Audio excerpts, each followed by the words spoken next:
Alright, ladies and gentlemen, I am here on that show.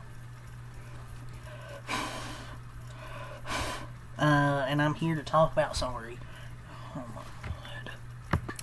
But yeah, anyways, I'm here to talk about game 2 of 4 between the Philadelphia Phillies and the New York Mets. And the Phillies win 9-3 against the New York Mets. They took the first 2 games of this series. They get their 85th win on a night where Kyle Schwarber hits his 50th homer. Good for him. He ain't going to win MVP, but good for him. Pretty big milestone there to get a 50-homer season. I mean, my players won a unanimous MVP and back pitching, but hey, congratulations, Kyle Schwarber, though. But yeah, Harrison Bader, though, against the Mets, is batting .576 this season, including tonight. He went 3 for 5 and had 2 ribbies, and he hit a homer.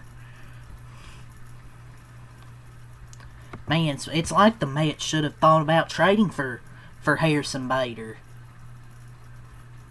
But instead, they traded for Cedric Mullins, who's hitting like barely over 200.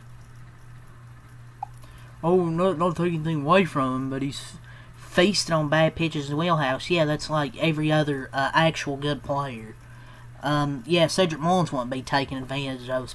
Doesn't take advantage of even if he got a pitch to hit. Meanwhile, you have Cedric Mullins, who's a whopping like what 0 for like 100 with a complete noodle arm in the outfield.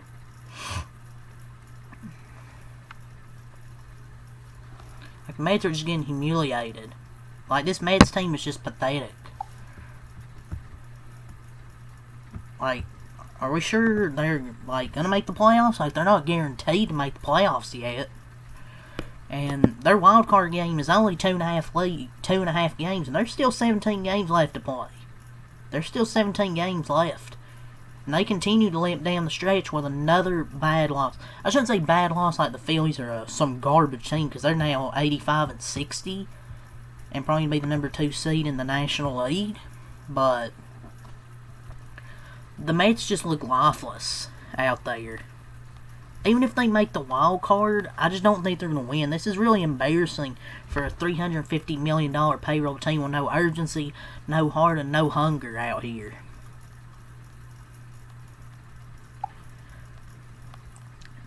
And, the Mets got absolutely cooked by Ranger Suarez. We'll talk about his fantastic outing. He only gave up 1 hit tonight, but through the first 4 innings, they did not have any hits, and they struck out 9 times, and they hadn't scored at that point in 13 consecutive innings.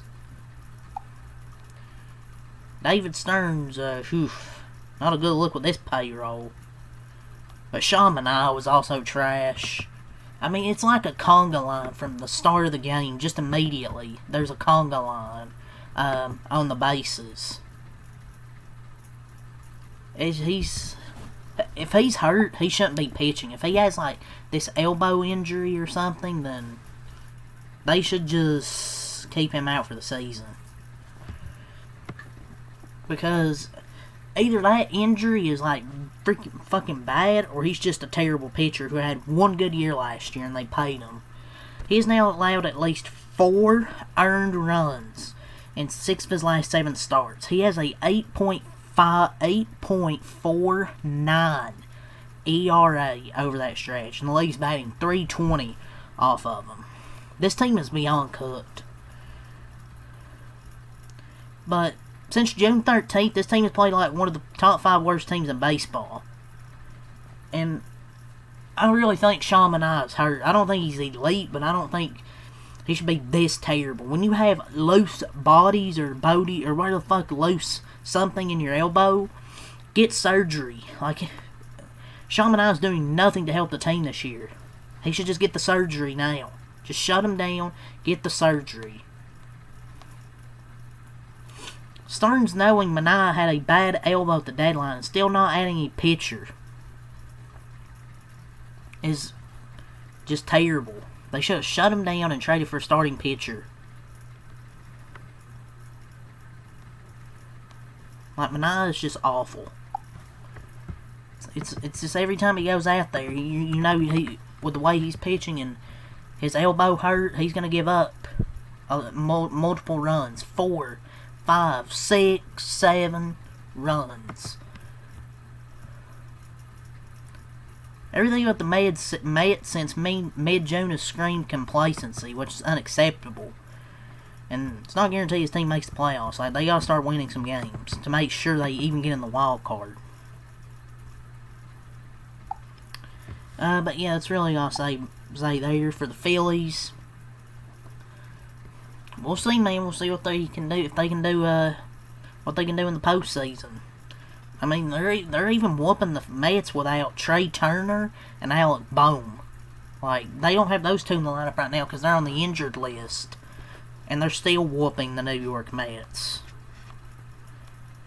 But Ranger Suarez, well, I guess since I talked about Sean Manaea, we'll go over his outing. 5 innings, 5 hits, 400 runs, 1 walk, 5 strikeouts for Sean Manaea. But Ranger Suarez dominated 6 innings, 1 hit, no earned runs, 3 walks, 12 strikeouts, at a career high 12 strikeouts for Ranger Suarez. He's been amazing this season. I don't know what his ERA is. It's like a 2.8, 2.7, 2.6, somewhere between there. He's been amazing this year. Career high 12 strikeouts. He had 9 in the first 4 innings. The offense capitalized with runners in scoring position. Tonight, scoring 9 runs on 13 hits. Kent, Bader, and Schwarber all homered as well in this one. We talked about the starters. Let's go over the bullpens. For the Mets, they used Justin Hageman. It's 3 innings, 8 hits, 5 earned runs, no walks, 3 strikeouts for Justin Hageman.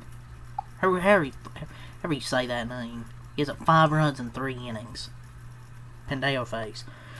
For the bullpen for the Phillies, David Robertson, 1 inning, 1 hit, 1 earned run, no walks, 1 strikeout. Tanner Banks, 1 inning, 3 hits, 1 run, no walks, no strikeouts. Max Lazar, 1 inning, 3 hits, 1 run, no walks, and 1 strikeout. So let's go over the lineups. Harrison Bader, 3 for 5, 2 RBIs with a homer. Schwarber, 1 for 5, 3 RBIs with a 3-run homer. His 50th of the year, and really put this game away. Cool, he got 50 homers. That's nice. He ain't win MVP though. Bryce Harper, 2 for 4. Realmuto, 0 for 3. Castellanos, a swing of the drive by Castellanos. 1 for 4, 2 RBIs. Swinging a drive to left field. Edmundo Sosa, these bitch loves Sosa. 1 for 4. Wilson, 0 for 4. Stott, 3 for 4 and RBI. A-O-K. A-O-K. Otto Kemp, 2 for 3. A walk and RBI with a solo homer. Him and Bader went back-to-back in this game. For the Mets, Lindor 0 for 5. Soto 1 for 4 and RBI. He got his 30th stolen base tonight. Lonzo 1 for 4. Vientos 1 for 3. A walk and RBI with a solo homer. Nemo 1 for 4. Marte 1 for 4. Alvarez 1 for 3 and a walk. McNeil 1 for 3. A walk and an RBI. And Jose Siri, his back was in the lineup tonight. He went 1 for 4 and a run scored. The Phillies, they had 13 hits, 9 runs. 2 in the first, 2 in the second, 3 in the 7th, and 2 in the 8th. Those 13 hits, 9 runs, and no errors. They improved 85 and 60. For the Mets, they had 8 hits, 3 runs. 1 in the 7th, 1 in the 8th, 1 in the 9th. I mean, really, those runs really don't matter. Kind of just garbage time runs, really. And the Mets dropped to 76 and 69, 8 hits, 3 runs, no errors. Let's go over your scoring summary. Bottom of the first, Castellanos doubles to score 2 runs. Bottom of the second, Kemp and Bader homer. Top of the 7th, Mark Vientos homers. Bottom of the 7th, Schwarber homers. Top of the 8th, Soto singles. Bottom of the 8th, Stott singles and Bader singles to drive in 2. Makes it 9-2. And McNeil with an RBI single. But the Mets couldn't add any more after that, so 9-3 is your final score. The Philadelphia Phillies win. I think their magic number is, 9 games, I believe. They're now 85 and 60. They've hit the 85 win mark. They've took first 2 games here from New York, and their season high 25 games over 500. But yeah, I can't stress how big these last 2 games were to the Phillies offense. Last 2 games were where the Phillies offense jumped out to a big lead, and then pretty much cooked after that. But yeah, game 3 of 4 tomorrow. It will be Clay Holmes and Christopher Sanchez tomorrow in game 3 of this 4-game series. So that's all to say. Leave a like, subscribe for more. Until next time, out. Peace.